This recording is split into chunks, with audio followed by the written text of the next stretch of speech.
Hi friends, welcome to maths library channel. Friends, మనం ఇప్పటివరకు 7th క్లాస్లో చాప్టర్ 1, 2, 3, 4 ఈ 4 చాప్టర్స్ సక్సెస్ఫుల్గా మనం ఫినిష్ చేసుకున్నాము. Now we are entering into 5th chapter friends. Okay friends, ముందుగా స్టార్ట్ చేయబోయే ముందుగా ఫ్రెండ్స్ నా రిక్వెస్ట్, ఫ్రెండ్స్ మీకోసం నేను ఫ్రీగా ఈ ఆన్లైన్ క్లాస్ చేస్తున్నాను కాబట్టి నేను మీ నుంచి కోరుకుంటుంది ఏమీ లేదు. నా క్లాస్ మీరు ఫ్రీగానే చూడండి. కాకపోతే మీరు జస్ట్ నా ఛానల్ని సబ్స్క్రైబ్ చేయండి. సబ్స్క్రైబ్ చేసి మీరు ఫ్రీగా చూడండి ఫ్రెండ్స్. ఓకేనా? ఓకే, సో ప్లీజ్ మీరు నాకు సపోర్ట్ చేయండి. నేను ఇంకా మంచి మంచి వీడియోస్ చేస్తూ ఉంటాను. So please subscribe to my channel friends. Okay, సరే. Now I'm entering into the 5th chapter friends. 5th chapter name వచ్చేసరికి త్రిభుజాలు. చాప్టర్ 5 ఏంటి? త్రిభుజాలు. అసలు త్రిభుజం అంటే ఏంటి? ఈ త్రిభుజం అంటే ఏంటి చూడండి ఒకసారి. మూడు భుజాలు కలిగిన ఒక సంవృత పటాన్ని త్రిభుజం అంటాము. Okay, the polygon having 3 sides. ఒక 3 సైడ్స్ ఉండే ఒక polygon we call as a triangle అంటాము, త్రిభుజం అంటాము. ఓకేనా? చూడండి, ఈ త్రిభుజం అనేది మూడు రేఖాఖండాలతోటి 3 లైన్ సెగ్మెంట్స్తో ఫామ్ అవుతుంది. ఈ ఫస్ట్ లైన్ సెగ్మెంట్ పేరు ఏబి అనుకుందాము, ఈ నెక్స్ట్ లైన్ సెగ్మెంట్ పేరు బీసీ అనుకుందాము, నెక్స్ట్ లైన్ సెగ్మెంట్ పేరు ఏసీ అనుకుందాము. ఇలా 3 లైన్ సెగ్మెంట్స్తో ఫామ్ అయిన ఈ పాలిగన్, ఈ సంవృత పటాన్నే మనము త్రిభుజం అంటాము, ట్రయాంగిల్ అంటాము. సో ఒక ట్రయాంగిల్కి ఈ చూడండి, ఏబి, బీసీ, ఏసీ ఈ రేఖాఖండాలు మనం ఏమంటామంటే వాటిని సైడ్స్ అంటాము, భుజాలు అంటాం. మనం వాటిని భుజాలు అంటాము. ఓకేనండి, సైడ్స్. అలాగే ఈ రెండు భుజాలు బి అనే పాయింట్ మీట్ అయ్యాయి. ఏబి అనే భుజం, బీసీ అనే భుజం బి అనే పాయింట్ మీట్ అయ్యాయి. బీసీ అనే భుజం, ఏసీ అనే భుజం సి అనే పాయింట్ మీట్ అయింది. అలాగే ఏబి అనే భుజం, ఏసీ అనే భుజం ఏ అనే పాయింట్ మీట్ అయింది. సో ఈ ఏ, బి, సిలను మీరేమంటారండి? వీటిని శీర్షములు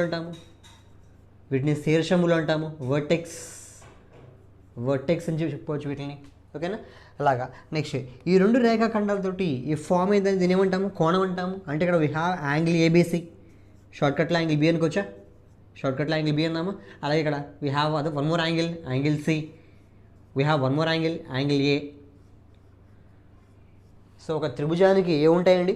3 భుజాలు ఉంటాయి. భుజాలు ఉంటాయి, మొత్తం 3 ఉంటాయండి, రైట్? నెక్స్ట్ అలాగే 3 శీర్షాలు ఉంటాయి. అలాగే 3 కోణాలు ఉంటాయి, 3 యాంగిల్స్ ఉంటాయి. Okay, triangle have 3 sides, 3 vertices and 3 angles. ఓకేనా? రైట్. నెక్స్ట్ ఈ భుజాలకు ఉన్న కొన్ని ప్రాపర్టీస్ చూద్దామండి.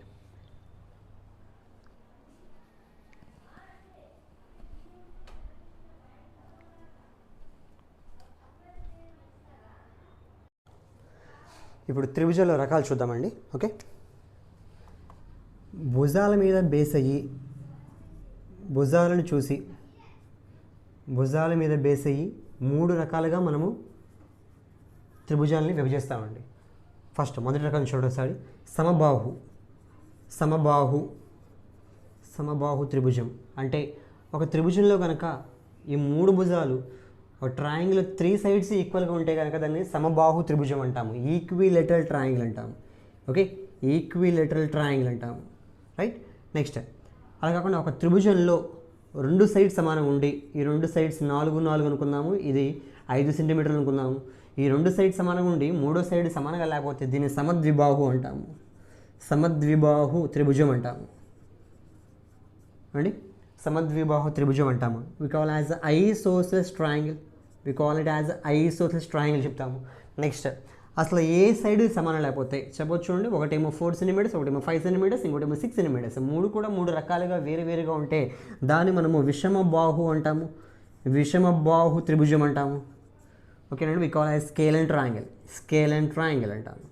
ఓకే, భుజాల మీద డిపెండ్ అయ్యి మనం త్రిభుజాలని 3 రకాలుగా విభజిస్తాము. ఫస్ట్ ది సమబాహు త్రిభుజం, ఈక్వల్ ట్రయాంగిల్. అంటే ఆల్ సైడ్స్ సమానంగా ఉంటాయి. మీకు 4 సెంటీమీటర్ 3 కూడా సమానంగా ఉంటాయి. నెక్స్ట్ సమద్విబాహు త్రిభుజం అంటే ఓన్లీ 2 సైడ్స్ ఈక్వల్గా ఉంటాయి. It is called isosceles triangle. Okay, next A side కూడా ఈక్వల్గా ఉండవు, 3 రకాలుగా ఉంటాయి, 3 వేరుగా ఉంటాయి. దాన్ని మనం విషమబాహు త్రిభుజం అంటాము, అంటే స్కేల్ అండ్ ట్రయాంగిల్ చెప్పుకోవచ్చు. ఓకే, నెక్స్ట్ ఇది భుజాల మీద డిపెండ్ అయ్యి, అలాగే మనకి కోణం మీద డిపెండ్ అయ్యి కూడా, ఒక త్రిభుజంలో ఉండే కోణాల మీద డిపెండ్ అయ్యి కూడా ఒక త్రిభుజాన్ని 3 రకాలుగా విభజిస్తారు. అవేంటో చూద్దాం ఇప్పుడు.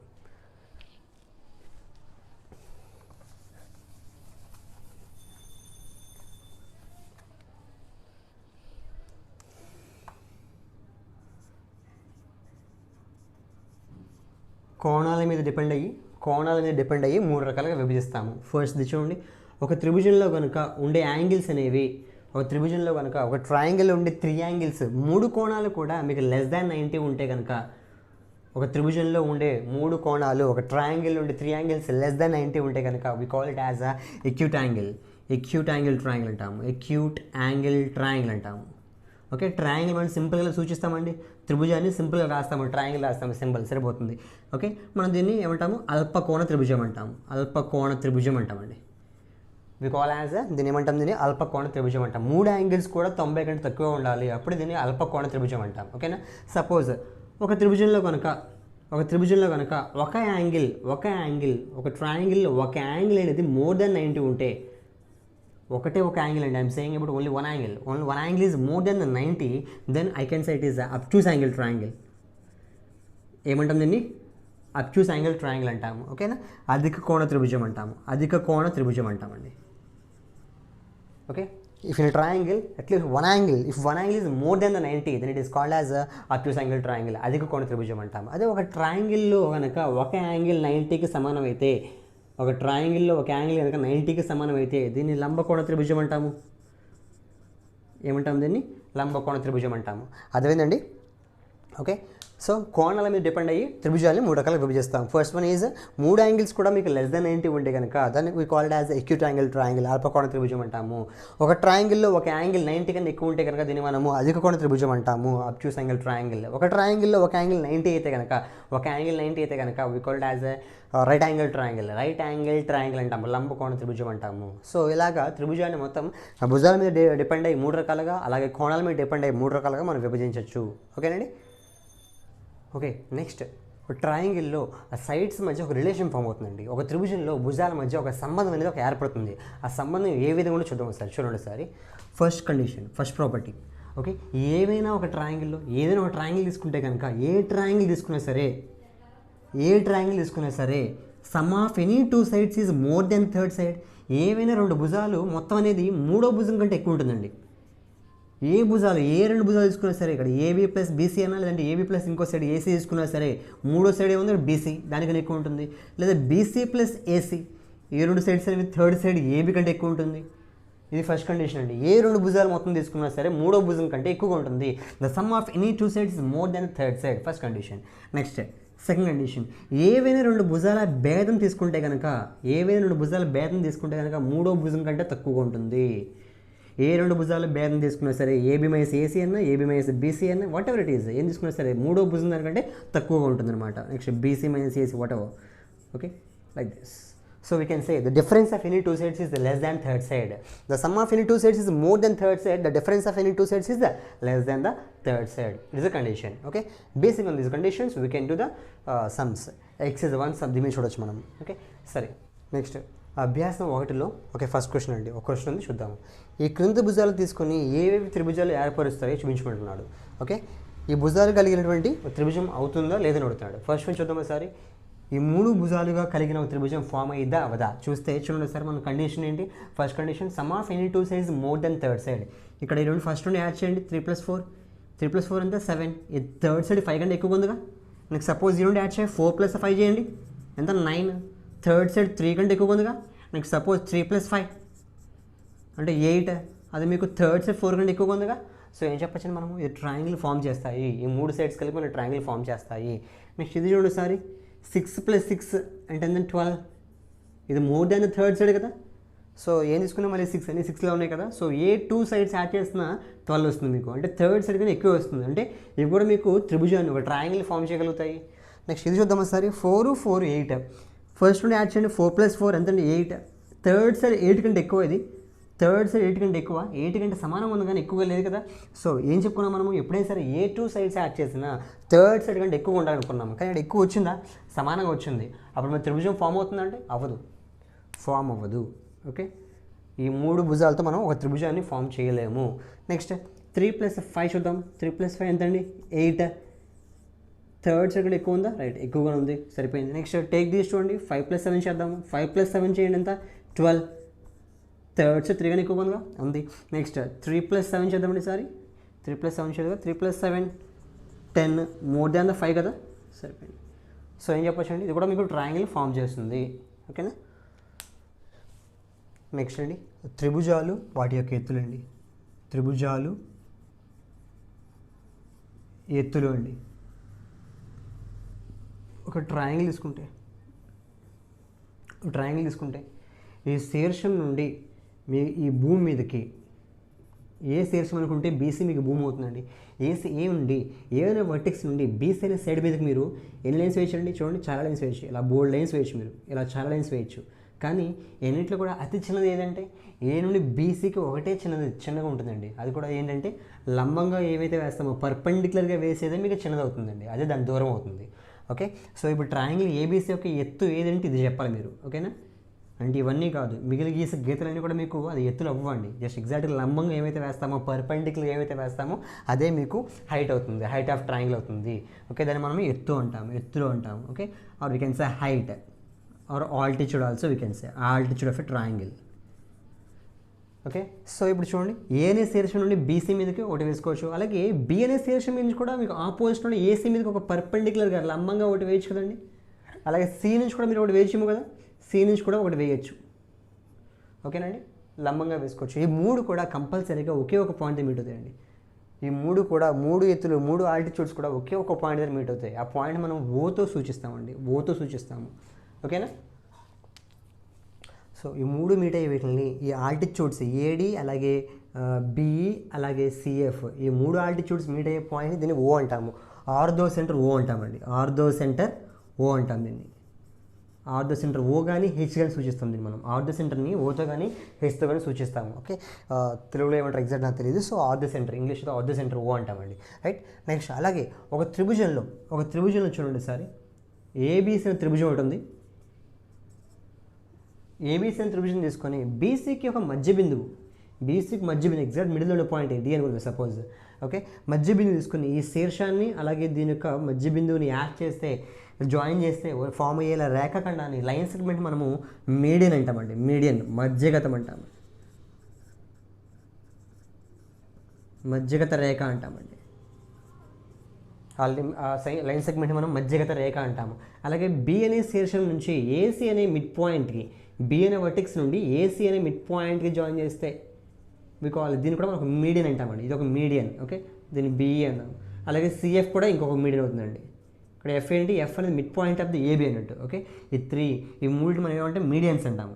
ఈ 3 మీడియన్స్ కూడా ఒకే పాయింట్ మీట్ అవుతాయి. ఈ 3 మీడియన్స్ ఒకే పాయింట్ మీట్ అవుతాయండి. ఆ పాయింట్ మనం జీతో సూచిస్తాము. ఇందాక దాన్ని ఓతో సూచించాం కదా, ఇక్కడ జీతో సూచిస్తాము. ఓకే, సెంట్రాయిడ్ జీ అంటాం. సెంట్రాయిడ్ అంటే గురుత్వ కేంద్రం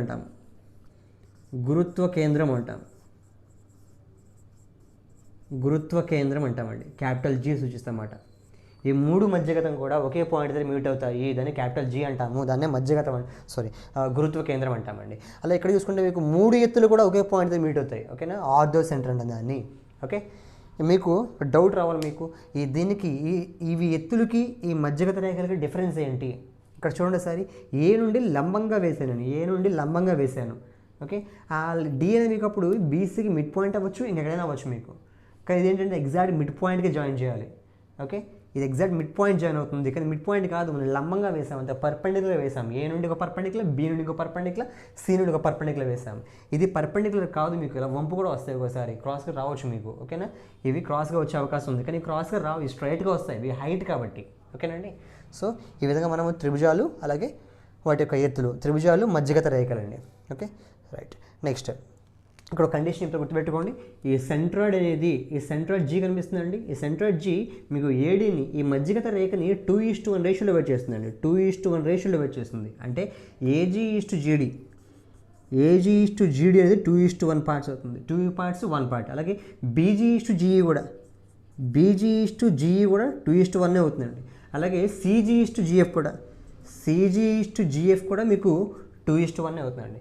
ఓకే, సెంట్రాయిడ్ అనేది మీకు ఒక మధ్యగత రేఖని 2:1 రేషియో డివైడ్ చేస్తుంది. 2 పార్ట్స్ కిందేమో 1 పార్ట్ వచ్చేది డివైడ్ చేస్తుంది. ఓకే, ఇది బ్లాంక్ మీకు అడగడానికి అవకాశం ఎక్కువ ఉంది, గుర్తుపెట్టుకోవాలి. గురుత్వ కేంద్రం అనేది ఒక మధ్యగత రేఖని ఏ విధంగా డివైడ్ చేస్తుంది? 2:1 రేషియో డివైడ్ చేస్తుంది. రైట్, ఓకే అండి. మనం ఇప్పుడు అభ్యాసం 2 చూస్తున్నామండి. ప్రక్కపటము ట్రయాంగిల్ ఏబీసీలో బీసీ మధ్య బిందువు డి అయినా, ఈ బీసీకి డి అనేది మధ్య బిందువు అంట అయినా, ఫస్ట్ క్వశ్చన్ చూడండి, ఏడీని ఏమంటారు? ఫస్ట్ క్వశ్చన్ అండి, ఏడీని ఏమంటారు? నెక్స్ట్ క్వశ్చన్, ఏఈని ఏమంటారు? చూడండి సారి, ఏబీసీ ట్రయాంగిల్ ఏబీసీలో D is the mid point of BC అంట, మధ్య బిందువు అంట. అప్పుడు ఏడిని ఏమంటామండి, ఇలా మధ్య బిందువు శీర్షం నుండి మధ్య బిందువు జాయిన్ చేస్తే ఏమంటాం, మధ్యగతం అంటాము, మధ్యగత రేఖ అంటాం మనం. ఓకేనా, మీడియన్. అలాగే ఏఈ చూడండి, పర్పెండిక్యులర్ లంబంగా ఉంది చూసారా, ఎగ్జాక్ట్ 90 degrees వేస్తుంది కదా ఏఈ అంటే, ఎగ్జాక్ట్ పర్పెండిక్యులర్ లంబంగా వేస్తుంది కాబట్టి దాన్ని మనం ఆల్టిట్యూడ్ అంటామండి, ఆల్టిట్యూడ్ అంటాము. ఓకేనా, ఎత్తు అంటాము. ఓకే, సెకండ్ క్వశ్చన్ అండి. ఏ రకమైన త్రిభుజంలో దాని 2 భుజాలే 2 ఎత్తులుగా ఉంటాయి? చూడండి ఒకసారి, మీరు లంబకోణ త్రిభుజం చూసినట్లయితే కనుక ఏబీసీ ఒక లంబకోణ త్రిభుజం చూస్తే బి అనేది లంబకోణం తీసుకుంటే కనుక, ఓకే చూడండి సరిగ్గా మీకు ఇక్కడ ఏ నుండి గీసే ఎత్తు ఏమవుతుంది చెప్పండి, ఏ నుండి బీసీ మీదకి వేసే ఎత్తు ఏమవుతుంది, ఏబీ అవుతుందండి, ఏబీనే అవుతుంది. అలాగే మీకు సి నుండి ఏబీ మీదకి వేసే ఎత్తు అవుతుందండి, మీకు సిబి అవుతుందండి. సో ఇక్కడ ఈ లంబకోణ త్రిభుజంలో ఎత్తులు అనేవి ఆ భుజాలే అవుతాయండి. ఓకే, ఈ 2 ఎత్తులు అనేవి 2 భుజాలు అవుతాయి ఇక్కడ. సో అలాగే చూడండి, బి నుండి ఏసీ మీదకి వేసేది ఇది మాత్రం వేరేది వస్తుంది, ఇది మళ్ళీ ఇంకోటి వేరేది వస్తుందండి అది.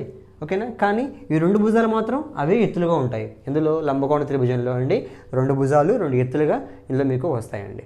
Okay, next third question.